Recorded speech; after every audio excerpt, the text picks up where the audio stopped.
Bruce Wayne Jacobs, also known as Batman, and his girlfriend, Darla Long, arrived at Scissortail Campground in Edmond, Oklahoma at 5:45 on Monday, June 15, 2020.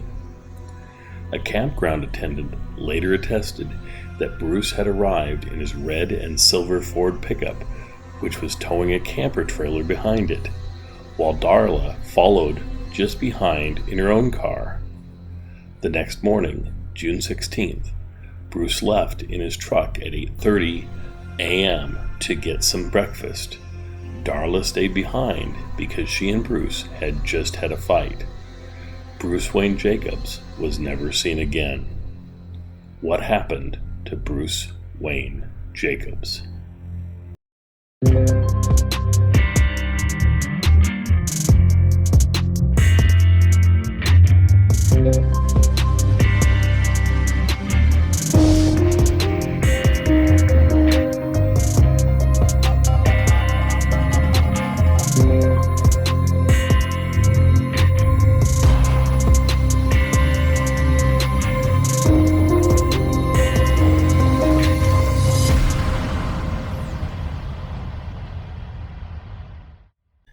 The information contained in this episode came primarily from two sources, Bruce's sister Rachel and Bruce's girlfriend Darla Long.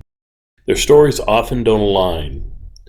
We have done our best to blend the two narratives into one and show where the differences exist.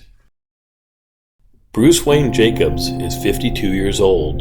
He is 5 feet 11 inches tall and weighs 170 pounds. Bruce has blue eyes and blonde hair. Bruce worked full-time as a pipeliner. He loved working on the road at different job sites. Bruce had struggled with substance abuse most of his life, staying sober for years at a time, relapsing, then getting sober again. He met Darla Long in Crescent, Oklahoma, through his girlfriend Penny. Darla and Penny were best friends at the time. Bruce eventually broke up with Penny and began dating Darla. In mid-June 2020, Bruce and Darla had just finished a long and hard pipelining job, and Bruce decided they should kick back at the lake. They took separate cars and arrived at the Scissortail Campground in Edmond, Oklahoma on June 15th. According to Rachel, the park attendant on duty recalls that Bruce and Darla had asked for a different campsite than the one they had reserved, which led to a tense and belligerent conversation. In the end, the attendant acquiesced and the couple proceeded on their way. No one else besides Darla reports seeing Bruce after that moment. By Darla's account, she had found some of Bruce's drug paraphernalia and had confronted him about it. Bruce asked Darla to get some breakfast so they could talk about it. Darla wanted to talk about it right then and there. Bruce refused and left by himself at 8:30 a.m. to get something to eat. Bruce's truck was found abandoned at 10 a.m. that same morning in the city of Choctaw, Oklahoma, on North Indian Meridian Road. According to the cell phone pings, Bruce took a long, meandering route to the location where his truck was found. Darla thinks that he may have been listening to music and unwinding after their heated discussion. The Ford was parked across a railroad track blocking the right-of-way. A local railroad operator spotted the hazard and called in the truck's location. He found Bruce's pipeliner badge in the truck and attempted to contact Bruce via Facebook, with no luck. The truck was finally removed from the tracks that evening because the train was scheduled to pass through the area at 6. The place where the truck was found was a 40-minute drive from Scissortail Campground.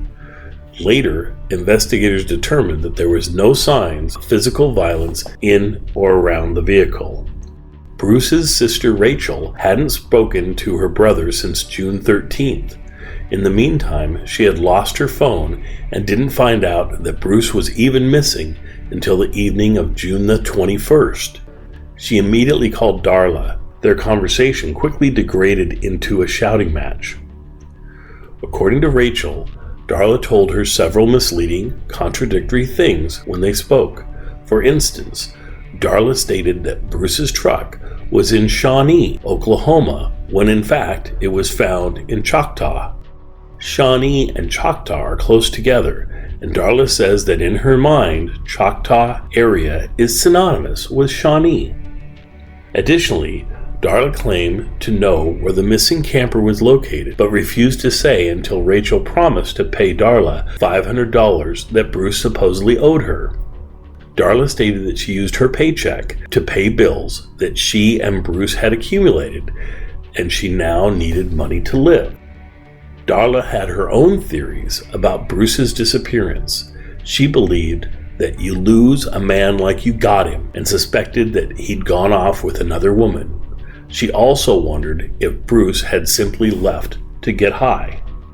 In either case, she still didn't believe that Bruce was really gone, and as a result, Darla didn't file a missing persons report until June 25th, which is a full 9 days after Bruce went missing. Darla did so when Bruce's sister, Rachel, threatened to call the police herself. Rachel arrived in Choctaw and spoke to the chief of police and multiple officers from the town. They searched the area where Bruce's truck was found with K9 units and a drone, but uncovered nothing that would help in the search. Between law enforcement and Rachel's own search team, 5 searches have been conducted of the campsite, rail yard, and surrounding county. They have even sent divers into the lake near Bruce's campsite and employed scent hounds, but they have yet to find a single trace of him. Searchers discovered a dish rag at the scene that Darla believes was one she had purchased earlier for the camper, and the only footprints they found in the area vanished a few feet from the truck. Tracking dogs were unable to pick up a scent either, leading to the possibility that someone had picked him up in a vehicle. On June 29th, Rachel found the camper. She contacted both the Edmond Police Department and the camper's owner. The police weren't available at the time, so together with the owner, she investigated the interior. The TV was torn out of the wall, and the satellite dish on the roof had been removed. There were dishes in the sink and maggots in the garbage.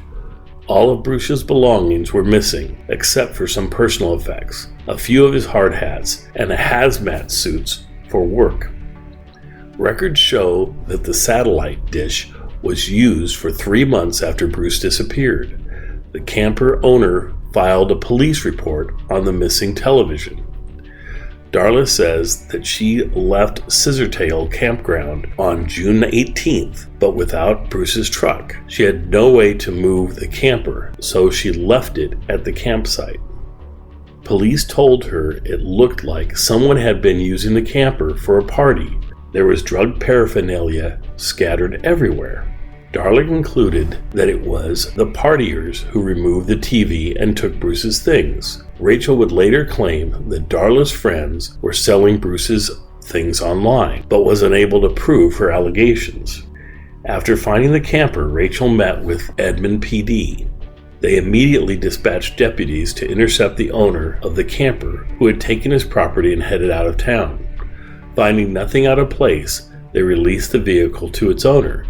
The police also went to the campsite and went through the trash. Again, they found nothing. There is a great deal of acrimony between Darla and Bruce's family, with many accusations being leveled between them. Police haven't named any suspects, and the case is still being treated as a standard missing person.